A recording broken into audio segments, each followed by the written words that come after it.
Yeah, I know it's been a while since I shot anything, but it's a money thing and bills. Look, I need money to pay bills, rent, internet, everything. And in order for me to get that money, I need to work. And when I work, I don't have enough time to shoot content. It's a money thing, my guy.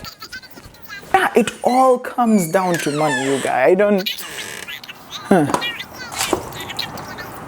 Yeah, I'm just saying, you guys, if someone just paid me money just to shoot content and do like nothing else, just for content, I would be so in there.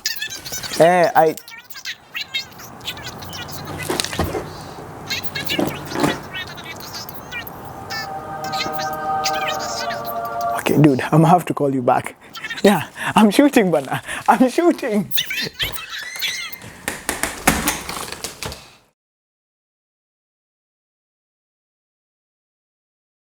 Welcome to Amara Farm. More than 100,000 square meters of 100% organic produce. I'm talking everything. We got carrots, garlic, tomatoes. One of my personal favorites, this. The blueberry. I love blueberries. In fact, I was supposed to start this video with a very bad pun about berries, but I thought, come on, Charlie, your audience is mature. They are grown. And making a bad pun about berries, it's very childish. Charlie, unafanya nini? Wait, did you... That was Swahili. Arzina, how do you know how to speak Swahili? I was born in Tanzania. Stop. You were born in Tanzania, so technically you're an immigrant. Yes. And I am an immigrant. And this is an episode of Vibes and Visas, which means I need someone to interview who's also an immigrant. Can I interview you for this episode? Again, let's go, let's go. Wait, can I jump in? Yeah. Okay, there we go. Our guest today on Vibes and Visas, it's Arzina. Let's go. Welcome to Amara.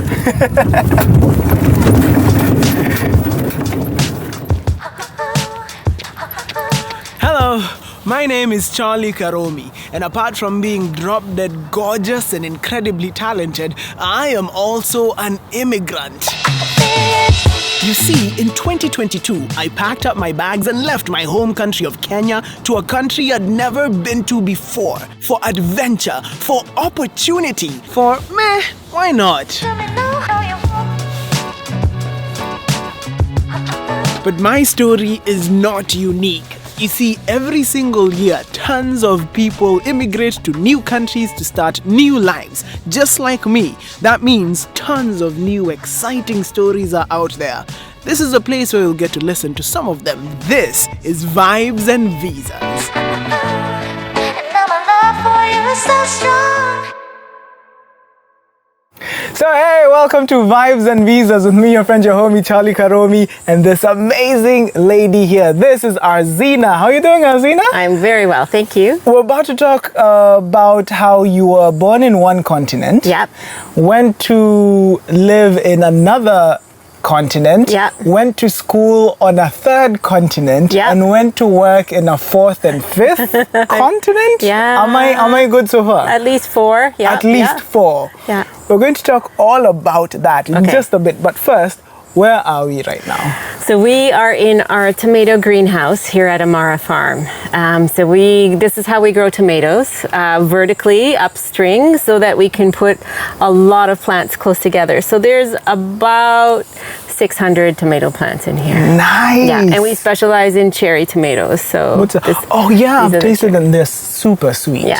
I love them. What's your favorite kind of tomato?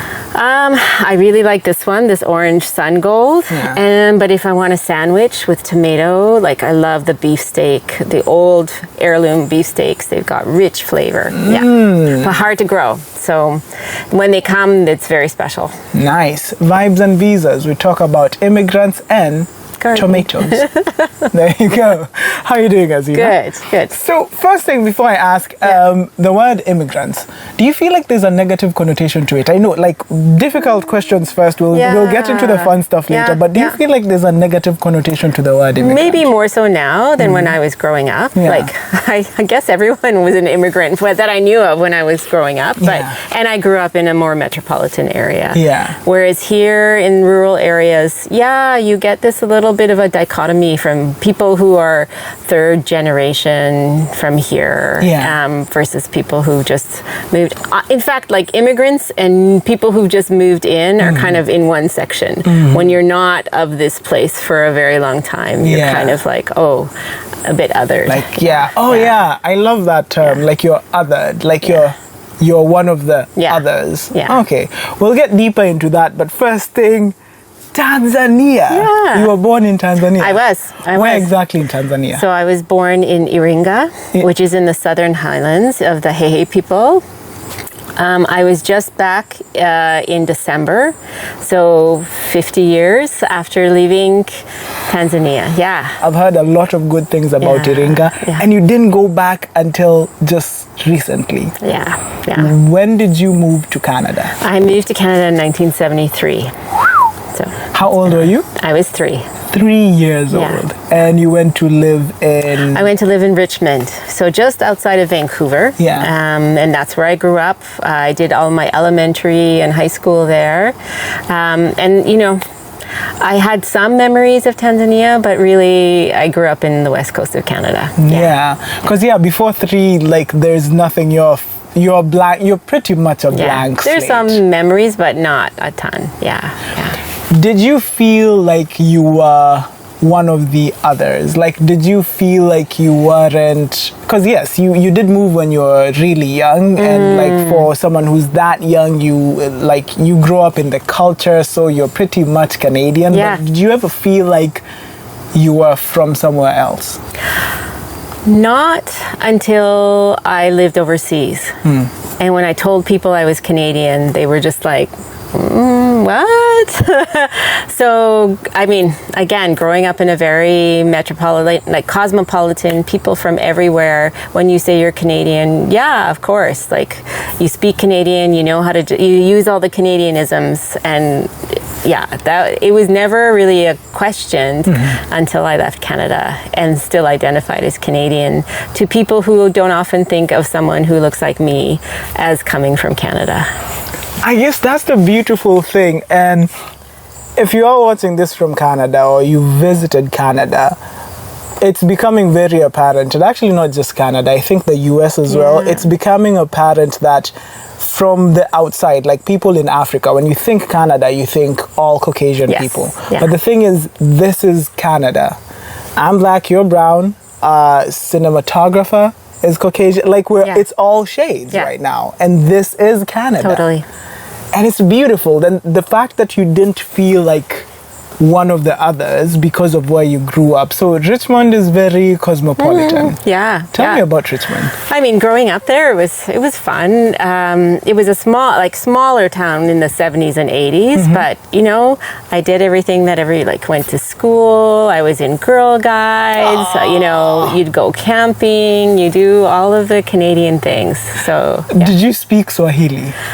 I did when I landed here, but at home we also speak an Indian dialect. So I spoke Kutchi because I lived with my grandparents until I was 12. So I think I must have lost my Swahili. So Okay, but that was beautiful. A multicultural home. Outside you speak. It's always a challenge for not just immigrant kids, but also kids who grow up like. Let me give an example of me growing up in Kenya. In school, when your parents send you off to school, they're like, be very good at English, get the highest marks. But when you come back home, my folks are like, do not speak English. When you come back home, speak in Kikuyu so that you don't forget the language. Did you have some of that? Did you, was it speak in, what did you say the language was? In Kutchi. Kutchi. So, interestingly, my dad has only ever spoken to me in English. Legit? Yeah.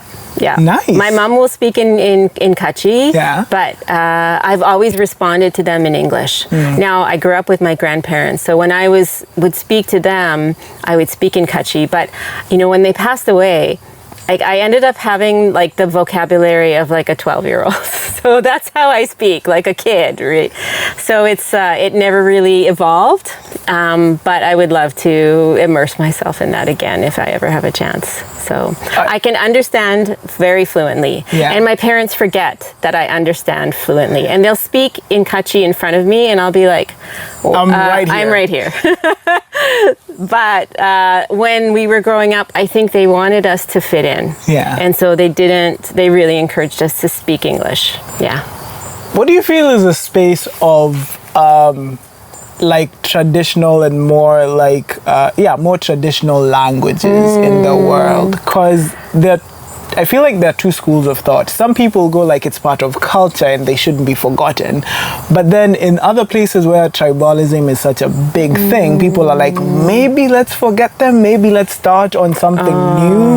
I think, language, and I now speak 5 languages, and it's so different, There's so much culture that's embedded in language that you just don't even realize. Yeah. So it's so sad to hear language being kind of weaponized, it sounds like. True. Because there's just so much culture in the way that you speak. So I'd hate to lose languages. Yeah. You speak 5? Yeah. So English, French, high school French. Okay, I speak Kutchi from growing up. Yeah. And then I went to live in Gujarat, which is a state in India, and learned how to speak Gujarati there. It's very close to Kutchi, so that was. And then for 2.5 years, my husband and I lived in Thailand, so I speak Thai. Yeah. Come on. Yeah. Say hello to me in สวัสดีค่ะเป็นยังไงสบายดีไหม Yeah, that sounds authentic. I don't speak any myself. That sounds really good. Yeah. Wait, how do I reply to? You say สบายดีครับ สบายดีครับ สบายดีครับ Yeah. I'm probably like my And pronunciation. it's tonal, so cup, like low cup, cup. Cup. Yeah. Cup. สบายดีครับ Cup. The one thing I have to say, and this is for Canadians, because I know, and I've heard this rhetoric before, right? Like when you come to Canada, Canadians, especially if they've never lived or come from another culture or spoken another language, seem to be very intolerant of hearing other languages, especially around them. I don't know if it's an insecurity that they think we're talking about them, but if you've ever lived in another country where they don't speak English and you meet another Canadian, like, what language are you going to speak? English. Yeah. Right? It would be so bizarre in Thailand to meet a Canadian and try and speak to them in Thai. True. So that experience for me really epitomizes why I love hearing other languages. It means people feel comfortable enough and safe that they can speak the language of their comfort, right? Yeah. And knowing that, of course, that's the language that they want to speak to, that they're most fluent in, and then they can switch. Like if they're speaking to you, they can switch to English. You just, and just be tolerant, because until you've been in that situation where you meet a fellow Canadian and you haven't spoken English in like months, it's so fantastic. So, and if you can imagine like someone coming to you like, yo, don't speak English here, we speak like this language. It will be so like, intolerant. And no one ever said that to me in India, in Thailand, in any of the countries that I traveled to. No one said you need to speak our language here. Okay. And also something that you've mentioned, like your home language being a source of, like, it gives you a feeling of refuge, like you found your people. Yeah. Because my wife and I were in Victoria, we ran into this Kenyan, like close to the bay, and like when we ran into her, we started speaking in English, but she was like, could we please speak in Swahili? I feel like I haven't spoken it in so long. Like, it feels so good. It feels so good. So if you understand that, it's important. It's important. Absolutely. Yeah. Let me ask you something. You had immigrant parents. How different was your upbringing from like the people you went to school with? Because sometimes we hear all about that because like immigrant parents are different. They are. I mean, so I not only had immigrant parents, but I lived in a household with my grandparents and an aunt and uncle. So 8 of us, right?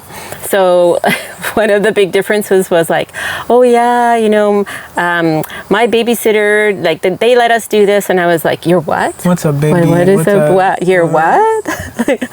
Like there was never a babysitter in our house. There was always an adult who was around, right? So, and I think for my parents to pay someone to look after like us, it's just like what? Doesn't make. But yeah, they can just stay with auntie and uncle. Yeah, exactly. Or the grandparents. Yeah. So that was one.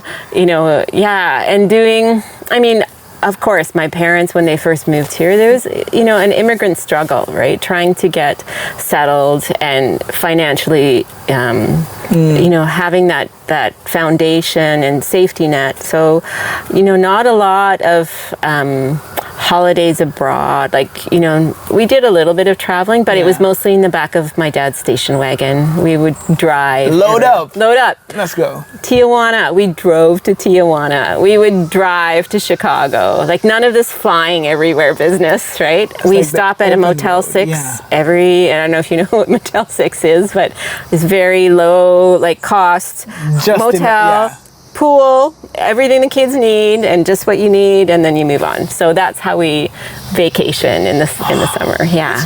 What in terms of discipline? Yes. How was that different? Because immigrant discipline is. I don't know if I'll get my parents in trouble. Though, right? Because the thing is like some and people make. I think I was watching. Was it like Kevin Hart or someone? Yeah. Like they were making a joke about how like.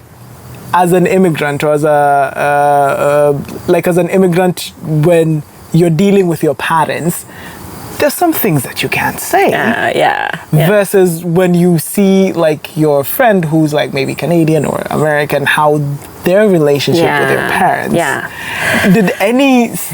Was there any event that really stood out or? You know, I think when the kids were little, I kind of reverted to like the strict disciplinarian that my, you know, growing up. Absolutely. Corporal punishment was there, right? Like you did not want to cross my dad when you were growing up. But, you know, we did want to raise our kids differently, and I have girls, right? So the one thing that, you know, you don't talk back to your parents, right?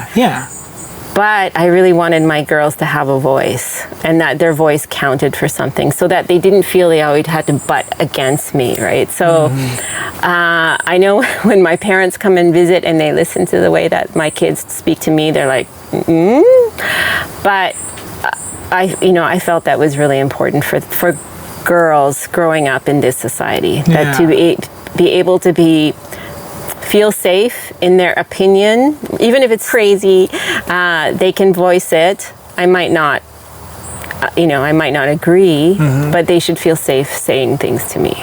Whereas I think with my immigrant parents, you didn't tell them what was going on. No. You're a child, I am parent, that's how it is. And you know, there's no shenanigans happen. Like you don't confide. There's no confiding in my parents. Tell me a secret. It's like, no. Whereas, you know, my girls do, and it was like, so good. And it's amazing that they have someone like, like so they have someone. I kind of straddle both sides. I mean, I was pretty strict when they were young. And then I kind of like felt, okay, this is not working and we need to do something different. So I love it. Okay. We joke though, like, you know, I'll be like, okay, I'm gonna pull an immigrant mom. Is this immigrant mom moment now? She's about to come out. And so the kids will know. So we play on that, right? Like it's like, and then we'll joke with, you know, oh, you know, so and so they did this to them. I'm like, oh, must not be an immigrant mom, hey? It's a joke, right? So we've talked a little bit about you growing up in Canada, in Richmond. We're about to jump into you hopping continents like this, like that. So you studied on the, is it the East Coast or like more? Outside of it's the East, right? It's the outside east. of Toronto. You went to the east of Canada. Yeah. You went to Europe. You went to South Asia. Yeah. Is it South Asia? Yeah. You came back to the Caribbean. You did some moving around. Yep. So when we come back, we're going to take a quick break. When we come back, we're going to dive into that, like everywhere you went, why you went there, Okay. and how you became a different person because of all of that travel. Because travel changes you. So totally. It does? Yeah. Yeah. And I think I've seen these really, like, there's like a place with a lot of garlic. What's that? Oh, the garlic drying barn. Yes. Can we go there? Yeah, let's go. Okay. Yeah. From tomatoes to garlic to other continents that Arzina has been to. We'll be right back on Vibes and Visas. And now my love for you is so strong.